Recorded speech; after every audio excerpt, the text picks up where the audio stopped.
హైదరాబాద్ నడిబొడ్డున అధికార టీఆర్ఎస్ పార్టీకి షాక్ ఎదురైంది. ఎల్బీ స్టేడియంలో నిర్వహించిన ఎన్నికల ప్రచార సభకు జనం కరువయ్యారు.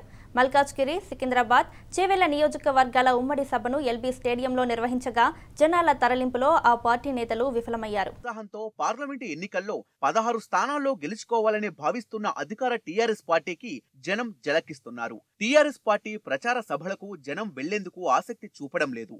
మంత్రుల సభలకు మాత్రమే కాకుండా ఏకంగా పార్టీ అధినేత ముఖ్యమంత్రి కేసీఆర్ సభకు కూడా జనం రావడం లేదు. తాజాగా ఎల్బీ స్టేడియంలో నిర్వహించిన సభకు జనం రాకపోవడంతో సీఎం కేసీఆర్ హాజరు కాలేదు. మిర్యాలగూడ ఎన్నికల ప్రచార సభలో పాల్గొన్న కేసీఆర్ ఆ సభ అనంతరం హైదరాబాద్ లోని ఎల్బీ స్టేడియం బహిరంగ సభకు హాజరు కావాలి. కానీ ఎల్బీ స్టేడియం సభకు జనం హాజరు కాలేదని తెలుసుకున్న కేసీఆర్ సభకు హాజరు కాలేదు. పైగా జనాన్ని తరలించకపోవడంపై కేసీఆర్ తీవ్ర ఆగ్రహం వ్యక్తం చేశారట.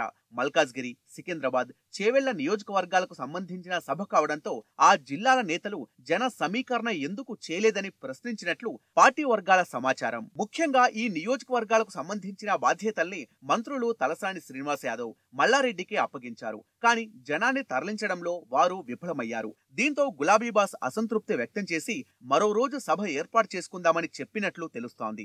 అయితే పార్టీ కార్యకర్తలు, ప్రజలు బాధపడొద్దని కేసీఆర్ సభకు హాజరు కానందున మరోసారి పెద్ద ఎత్తున నిర్వహించుకుందామని మంత్రి తలసాని తెలిపారు. మొన్నటి ఎమ్మెల్సీ ఎన్నికల్లో టీఆర్ఎస్ కు గట్టి ఎదురుదెబ్బ తగిలింది. వాటి ప్రభావం ఎంపీ ఎలక్షన్లపై పడకుండా టీఆర్ఎస్ జాగ్రత్తలు తీసుకుంటున్న సమయంలోనే వారు నిర్వహించే బహిరంగ సభలకు జనం రాకపోవడం పార్టీని కలవరపెడుతోంది. దీంతో దిద్దుబాటు చర్యలకు కేసీఆర్ శ్రీకారం చుట్టినట్లు తెలుస్తోంది.